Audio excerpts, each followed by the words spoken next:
Good evening, Everstrong family. So we are officially back in the book of Romans today, and we have the pleasure of visiting chapter 12, an immeasurably beautiful, powerful, and encouraging chapter. And I recommend anybody who is either losing their way in the faith or new to the faith, definitely visit both chapters 8 and 12, because not only are they encouraging, but they also reinforce a sense of spiritual accountability.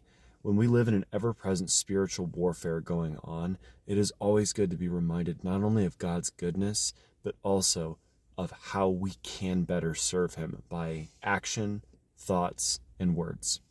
So in chapter 12, there are a lot of different verses I can go over. In fact, if I wanted to, I could read the entire chapter and it would be just as satiating as just pulling out a few specific verses. But in accordance with what I have been going over the last few weeks, I'd like to very specifically look at chapter 12, verse 2. Don't copy the behavior and customs of this world, but let God transform you into a new person by changing the way you think. Then you will learn to know God's will for you, which is good and pleasing and perfect. What a blessing of a passage right there. And the reason being is this. It's so easy to be led astray by our sinful flesh.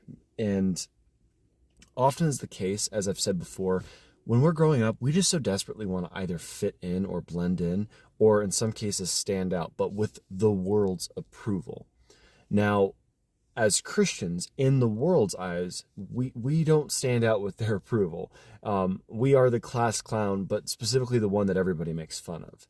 Now, the thing is that I would so much rather live or die with God's approval than live with the world's approval. Because the truth is people turn their back on each other so quickly. Everybody supported one politician or one celebrity until they made one mistake or they didn't agree with the crowd. And next thing you know, that person got thrown under the bus.